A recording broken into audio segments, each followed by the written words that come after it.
ने जब देखा कि हमारे पिता को बाणासुर भी निर्दयी था लेकिन शिव का भक्त था। बाणासुर ने जब देखा कि हमारे पिता का सारा सर्वस्व हमारी तीनों लोग उस भगवान ने छीन लिए और उन्हें पाताल का निवासी बना दिया, तब उसने भी देवताओं पर अत्याचार करना प्रारंभ किया। कई ब्राह्मणों को मारा, ऋषियों को मारा। इसके कारण शिव जी भी उससे रुष्ट थे। अब उसके पुर में जो था, उसका त्रिपुर कहलाता है, उसका पुर, उसे विनाश करने और उसके अंदर, क्योंकि उसकी स्त्रियां ऐसी पतिव्रता थी कि उनके तेज से कोई भी देव प्रवेश नहीं कर सकता। अब उसको मारने के लिए और उनको समझाने के लिए और उनके पुर की जानकारी लेने के लिए भगवान शिव ने नारद जी को आदेश दिया है। नारद जी ने वहां जाकर बाणासुर से, अब नारद तो रमता जोगी बहता पानी ऋषि है, देवर्षि है, महर्षि है, उन्हें तो माया मोह से कोई लगाव नहीं, उनका कोई स्थान नहीं, सभी जगह विचरण करते हैं, मन की गति से चलने वाले हैं। कुछ ही देर में शिव लोग, एक ही सेकंड में वो विष्णु लोग और ब्रह्म लोग उनके पिता के यहाँ, उन्हें आने जाने में कोई कहीं नहीं रोक सकता। आज भी कहो नारद जी यहाँ उपस्थित हो गए या नारद जी के पुत्र आ गए तो यहाँ वो उपस्थित हो सकते हैं। नारद जी को भेजा कि आप श्री हरि, नारद जी को भेजा कि आप उसे समझाओ या उसे मारने के लिए युक्ति वहां जाकर उस पुर की गुप्त मरण, जैसे अपन कोई जासूस को भेज रहे हो, ऐसा भगवान शंकर ने गुप्तचर भेजा नारद के रूप में। नारद जी बाणासुर के नगर में पहुंचे। ये कल की कथा हो चुकी है, फिर भी हम संक्षेप में बताना चाह रहे हैं। तो ये नारद जी पहुंचे हैं और उन्होंने कहा कि अब आपकी, हम तो आपसे मिल चुके, अब आपकी पुर की, अंतःपुर की स्त्रियों से भी हमें मिलाओ, क्योंकि हम उन्हें कुछ ध्यान देना चाहते हैं। नारद जी को तो पूरा स्थान घूमना था, तो वो अंतःपुर में भी बाणासुर शहर से ले गया अपनी स्त्रियों से। कई पटरानियां थी, कई रानियां थी, कई राजाओं को जीतकर उनकी पत्नियों को भी ले आया था। ये राक्षसों का जो कृत्य है वो उसने किया। फिर भी वह शिव भक्त था, शिव जी की आराधना करता था। अब ऐसे में नारद जी ने स्त्रियों को पास पहुंचकर, कल जो हम कथा में बता रहे थे कि चैत्र की तृतीया यानी गणगौर की पूजन से ही नारद जी ने उन्हें बताया है कि इस प्रकार आप चैत्र की तृतीया से पूरे वर्ष घूमते हुए पुनः चैत्र की द्वितीया तक हर दिन का क्या महत्व है, कौन कौन से दान कब देना चाहिए, ये सब नारद जी ने स्त्रियों को बतलाया। और दीपदान और दान देने का क्रम वहीं से शुरू हुआ। सभी स्त्रियां आज तिल का दान करती हैं, वहां है, वहां नारद जी ने ही बाण की स्त्रियों को उपदेश दिया है और ऐसा मोहित किया जिससे कि वो हरि भक्ति में लीन हो जाए। बाणासुर का प्रभाव उन स्त्रियों से हट जाए और भगवान शंकर बाणासुर के उस पुर को, त्रिपुर को भेद सके, ऐसा उन्होंने यज्ञ किया है। त्रिपुर के क्षोभ का वर्णन यहाँ आता है नंद पुराण में। नारदस्य वचः श्रुत्वा राज्ञी वचनं ब्रवीत प्रसादं कुरु विप्रेन्द्रः गृहदानं यथेश्रितम्। बाण के त्रिपुर का वर्णन, यानी बाणासुर के पुर में घूमते हुए नारद जी ने सभी स्त्रियों को मोहित कर लिया। अब ये स्त्रियां नारद जी से कहने लगी कि हे ऋषिराज, आपने हमें दान का महत्व समझाया। हम तो संपन्न हैं, हमारे यहाँ स्वर्ण मणि और न जाने क्या क्या रत्नों के रूप में भरे पड़े हैं। अब आप ऐसा करिए, आप ऋषि हैं, आप उपस्थित हुए हैं, क्यों ना हम आज से ही आपको दान देना शुरू कर दें, स्वर्ण दान कर दें, मणियों का रत्न दे दें आपको। तब भगवान नारद जी कहते हैं ऋषिवर कि अरे नहीं, हम तो सब प्रकार से संपन्न हैं। कैसे संपन्न है कि हम पे हरि भक्ति छाई हुई है, हमें माया मोह से कोई मोल नहीं, हमको इससे तो इसमें फंसना ही नहीं है। ये भी हमने आपको दान का महत्व इसलिए नहीं समझाया कि आप हम ही को दान दो, हम इसके लायक नहीं हैं और हम स्वयं अपने आप में संपन्न हैं, हम संतुष्ट हैं, क्योंकि हमें कुछ चाहिए ही नहीं। मैं तो रमता जोगी हूँ और बहता पानी हूँ, कुछ देर के लिए यहाँ, कुछ देर के, और हमें भगवान की शक्ति से न भूख न प्यास कोई लगती नहीं, ऐसा उनका आशीर्वाद है। नारद जी कहते हैं कि हे स्त्रियों या हे रानियों, आप ऐसा दान योग्य पात्र को दीजिए जो निर्धन हो, दीनहीन हो, उन्हें दान दीजिए। दिखावे का दान ना करें, लेकिन उन्हें दान ऐसा दें जिससे वो संतुष्ट हो जाए। उनका दान बहुत विशेष महत्व है, ऐसा नारद जी ने वहाँ वर्णन किया है। आप सभी निर्धन ब्राह्मणों को दान दीजिए, क्योंकि दान पुण्य करने से, यानी धन का कहा गया है कि आप जैसे 100 रुपये कमा रहे हैं तो उसमें 10 रुपये दान के ही है। दशांश तो अपन करना चाहिए। आप आज के समय 10 ना करें तो 1 करना, एकांश करो, एकांश ना करें तो 1 रुपये, एक सिक्का की मतलब उसका 54 करो और 25 पैसे मगर करना चाहिए। ये दान का महत्व है। और दान ऐसा करें कि एक हाथ से कर रहे हैं तो दूसरे हाथ को पता नहीं चलता। ये दान का महत्व है। कई ग्रहों की शांति के लिए भी, शुक्राचार्य की शांति के लिए सबसे पहला दान यही है कि गुप्त दान शुरू करें। हम भी कई लोगों की कुंडलियां देखते हैं, जब शुक्र ग्रह खराब होता है तो उनसे कहते हैं भाई आप गुप्त दान जरूर शुरू कर दें, लेकिन ऐसा करना कि एक जेब में खुले पैसे रख लो, चिल्लर रख लो, नोट रख लो, निकालते समय देखो मत, नहीं तो शुक्राचार्य उसमें जाएगा, शुक्र फिर बैठ जाएगा। तो उसका दोष दूर करने के लिए गुप्त दान कीजिए कि आप निकालें। सर अपन निकालते से ही नजर पड़ती है, वो नजर शुक्राचार्य वाली ना डालना। तो ये मतलब ये ग्रह की शांति के लिए बहुत जरूरी है, सबको बताया जाता है, जिससे कि उसे वह ग्रह परेशान कर रहा है। अच्छा शुक्र ऐसा नहीं, शुक्र संपन्नता भी देता है, धनधान को बढ़ाता है, लोगों की ख्याति बढ़ाता है। शुक्राचार्य यानी शुक्र अगर उस पर कृपा कर दें तो दिन दूनी रात चौगुनी वृद्धि करता है। संपन्नता, सुख समृद्धि, वैभव की जो सुख है वो शुक्राचार्य ही देते हैं। तभी वो राक्षसों के देवता हुए। बृहस्पति तो अपने सीधे हैं, देवताओं के जो गुरु हैं वो चाहे जब राक्षसों से परेशान रहे। तो बृहस्पति का एक अलग स्थान है, शुक्राचार्य का अलग स्थान है। शुक्राचार्य जी ने भी भगवान शिव की आराधना बड़े कठोर तप से की है और महामृत्युंजय सिद्ध उन्हीं ने किया है।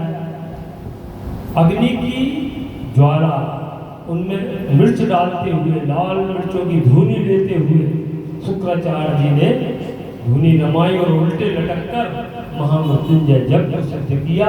भगवान शिव उन पर प्रसन्न हुए। तो शुक्राचार्य भी ऐसे कोई छोटे मोटे ऋषि नहीं है, लेकिन ग्रह की शांति के लिए उनके लिए यही उपाय है कि आप जेब से निकालते समय उसको देखें ना, और छोड़ते समय जब दान दे रहे हैं तो आगे बढ़ जाएं, पलट के ना देखें। ये गुप्त दान की प्रथा है, जिससे आपकी उन्नति हो, आपके परिवार में किसी भी प्रकार के चोट, रोग और बेमनस्यता ना आए, क्योंकि शुक्राचार्य बेमनस्यता भी पैदा करता है। घर में कलह, वैमनस्यता, ये सब उन्हीं से भी प्रदान होती। तो ये भगवान जब नारद जी पूरे पूर्व की जानकारी लेकर और बाणासुर की स्त्रियों को भक्ति का मार्ग बताकर बाणासुर के से लगाव को दूर करके उनके प्रभाव, यानी क्या था कि बाणासुर को कोई मार नहीं सकता था और बाणासुर के ही ऐसा था कि ये स्त्रियां उन्हीं के कारण उसका जीवन सुरक्षित था। इसलिए नारद जी को भेद के लिए भेजा है और उन्होंने त्रिपुर का पूरी जानकारी दी और उनसे दान की महिमा बताते हुए जब आने लगे तब सब स्त्रियों ने उन्हें प्रणाम किया और कहा कि हे नारद जी, आप हमें ऐसा आशीर्वाद दीजिए, हम भक्ति से तो जुड़ गए हैं, भगवान से तो जुड़ गए हैं, आपको भी हम जानने लगे हैं, लेकिन आप ऐसा आशीर्वाद दीजिए कि जन्म जन्मांतर हमारे पति बाणासुर ही रहे, हम पतिव्रता रहे, हमारे पति देवता हैं। सभी स्त्रियों को मोहित कर तब भी नारद जी उन्हें मोह पास में बांधकर भक्ति के मार्ग में चलाकर और वहां से तुरंत अंतर ध्यान हो गए। बोलो महर्षि श्री नारद जी महाराज की जय। हरि ओम। तिनके प्रकाश से सब पितर स्वर्ग लोक गए, राजा पुण्य फल पाए हैं, जो नर रेवा नित्य दीप प्रवाहित करे, मरने के बाद तिन परम प्रकाश पाए हैं। ऐसा नारद जी ने उन स्त्रियों को दान और दीप दान का भी महत्व बतलाया। आगे कथा में त्रिपुर विनाश का और जालेश्वर महादेव अमरेश्वर तीर्थ का वर्णन आता है। ये सबसे पहला तीर्थ अमरकंटक से प्रारंभ होता है, उसकी चर्चा हम करने वाले हैं। भगवान शंकर को पुनः प्रणाम करेंगे। हर हर महादेव। ये जालेश्वर अमरेश्वर तीर्थ का वर्णन हम करने जा रहे हैं। मार्कंडेय जी कहते हैं, मार्कंडेय उवाच एतस्मिन्नन्तरे रुद्रो नर्मदा तटमा स्थितः क्रीडते हयुमया सार्धं नारदस्तत्र आगतः। इस प्रकार बाणासुर के त्रिपुर की जानकारी लेकर, गुप्त जानकारी लेकर और सभी नारियों को अपने ज्ञान के जाल में फंसाकर मोहित करके नारद जी भगवान शंकर के सामने उपस्थित हुए। भगवान शंकर से नारद जी कहते हैं, महाराज बलि ने यज्ञ किए, नर्मदा तट वामन रूप धर भगवान जहां दर सोए, सुर और असुर के राजा भय पृथ्वी पर, सबने नर्मदा तट यज्ञ पर है। वामन भगवान की जय हो। श्री मार्कंडेय जी कहते हैं कि नर्मदा तट पर भगवान शंकर पार्वती जी विराजमान है और उसी समय नारद जी वहां उपस्थित हुए। उन्होंने कहा कि हे भगवान, आपने जो हमें आज्ञा दी थी बाणासुर के पूर्व में जाकर उस रहस्य का पता करो कि क्यों हम हमारे भेजे हुए या मारे हुए तीर या त्रिशूल उस नगर को नहीं भेज पा रहे हैं, और उस दुष्ट ने कई ऋषियों को मारा, कई देवताओं का वध किया है, कई मनुष्यों को मार दिया, कई स्त्रियों को हर लिया है। वह दुष्ट हमारे अस्त्रों से क्यों नहीं भेदा जाता, ऐसा उन्होंने इसी वजह से नारद को भेजा। तब नारद जी ने कहा कि हे प्रभु, आपके गुप्तचर बनकर हमने पूरे नगर का भ्रमण किया, अंतःपुर तक में चले गए हम, और सभी इस स्त्रियों को हमने अपने भक्ति के मार्ग पर उन्हें अनुसरण करने के लिए प्रेरित किया है कि भक्ति का मार्ग अपनाएं। दान और दीपदान वो भी करेंगे, लेकिन पुर के लिए अब आप भेज सकते हैं, अब आप ऐसी व्यवस्था कीजिए। तब भगवान शंकर बड़े प्रसन्न हुए और नारद जी से बड़े वेग में बोले, बहुत अच्छा, तुमने बहुत ही अच्छा कार्य किया, अब हम उस दुष्ट को दंड दे सकते हैं, ऐसा भगवान शंकर कहते हैं। और उसी समय भगवान विष्णु का भी छोड़ा हुआ बड़े वेग से चक्र वहां उपस्थित था, वह भी उस पुर को भेद नहीं पा रहा था, वो बाहर ही घूम रहा था। शंकर जी का भी त्रिशूल उस पुर के बाहर ही था, लेकिन जब नारद जी ने उस पुर में अपनी रचना से उसको अभेद्य कर दिया, भेदन योग कर दिया, अभेद्य था उसके भेद योग बना दिया, तब भगवान शंकर ने पुनः रथ की रचना की है। उस रथ में एक रथ बनाया, उस पर पंख लगे हुए हैं, पंखों में चारों ओर अग्नि स्थापित की गई, यम वरुण सभी को रथ में जोता गया, उन्हें अश्व के रूप में बांधा गया। स्वयं ब्रह्मा उस रथ को चलाने वाले बने, भगवान शिव बीच में विराजमान हुए, अपने सबरे आयुध लेकर उस रथ पर बैठे और जटाजूट को दृढ़ता से उन्होंने बांधा है। रथ के बीच में स्वयं शंकर शोभायमान हो रहे हैं और धनुष के तीव्र शब्द से वह त्रिभुवन कांप उठा। भगवान शिव के रथ को उन्होंने अपने मुख से उसी समय ओंकार की ध्वनि उत्पन्न की, रथ को चलायमान बनाने के लिए। ऐसे रथ की रचना है जहाँ की अश्विनी कुमार, अक्ष, गंधर्व सभी उसमें पहिए के रूप में लगे हैं, कोई कुछ बना है, कोई रस्सी बना है, अश्विनी कुमार भी उसमें जुटे हैं घोड़ों के रूप में, रास बने, लगाम बने, सारे देव भी उसमें जुटे हैं और भगवान शंकर उस रथ में विराजमान है। उस रथ को प्रारंभ करने के लिए, चलाने के लिए भगवान शिव ने ओंकार की ध्वनि उत्पन्न की, तभी से सबसे पहला स्वर पृथ्वी पर जो आया वह ओंकार ही है।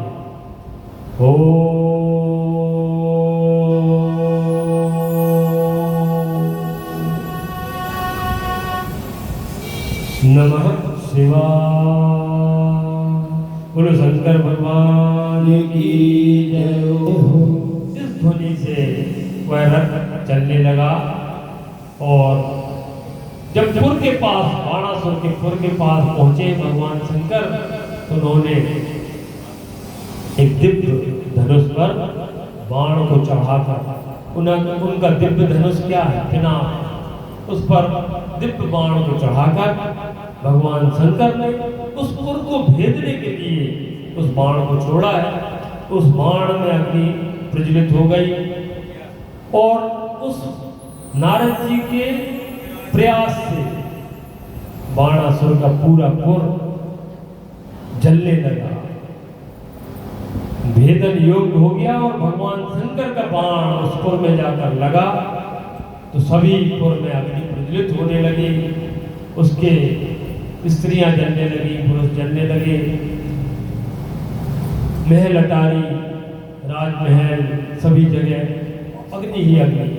त्रिपुर के सभी लोग शंकर की क्रोधाग्नि, ये भगवान शंकर की क्रोधाग्नि थी, उससे जलते हुए विलाप करने लगे। बावड़ियां और कुएं भी जलकर नष्ट हो गए, पानी का स्रोत ही समाप्त हो गया, क्योंकि अग्नि ऐसी थी भगवान शंकर के भेदन से, उनके दिव्य बाण से पुर में त्राही मच गई, पहाड़ों के समान रत्नों से शोभित भगवती अग्नि से जलकर सभी स्त्री पुरुष आहार करने लगे। ऐसा वहां विचित्र दृश्य उत्पन्न हो गया और सारे नगर की स्त्रियां उनके वस्त्र जल रहे हैं, अपने बच्चे उनके बच्चे रुदन कर रहे हैं, केस जल रहे हैं, लटकें अग्नि सभी को अपने अंग में समेटने लगी और जगह जगह अग्नि का तांडव होने लगा। भगवान शिव की क्रोधाग्नि से जैसे ग्रह एक पिंजरे में कोयल है और उसमें आसपास आवाज आ जाए या कोई अग्नि आ जाए या उसमें बहेली आ जाए, अब वो छटपटाता है पिंजरे के अंदर, वह कोयल छटपटा रही है। इसी प्रकार पूरे नगर पूरे त्रिपुर को घेर लिया अग्नि ने और बाणासुर की स्त्रियां और पुरुष उसके जो बचे हुए लोग विलाप अग्निदेव सबको जला रहे थे। इस लोक और परलोक में भी थी गौ ब्राह्मण का वध, क्योंकि यह ऐसा किया भगवान शंकर ने कि बाणासुर ने अनेक ऋषियों का वध किया, ऋषियों का और मनुष्यों को मारा। इसके कारण भगवान शिव उससे रुष्ट हो गए थे और भगवान ने उसे दुख देने के लिए ही ऐसा अस्त्र छोड़ा, ऐसा दिव्य बाण छोड़ा जिससे कि अग्नि उत्पन्न हुई और पूरे नगर में हाहाकार मच गया।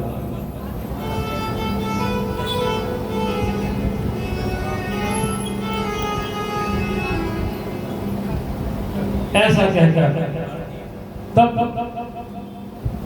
बाणासुर को ज्ञान की उत्पत्ति हुई और वह जान गया कि अगर मुझे कोई इस अग्नि से या किसी भी प्रकार से मुझे बचा सकता है मंगल से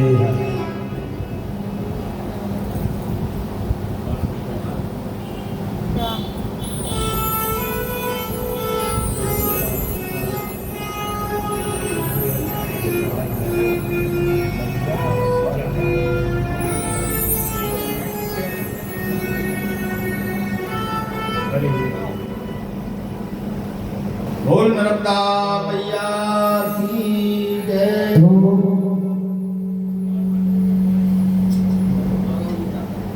कि मैया अमर कंठ बाली के मैया तुम भोली भाली, मैया कंठ बाली तुम हो भोली भाली, मैया हमारे कंठ वाली मैया तुम भोली भाली, मैया हमारे कंठ वाली तुम हो भोली भाली। तेरे गुण गाते हैं साधु बजा बजा ताली, मैया हमारे कंठ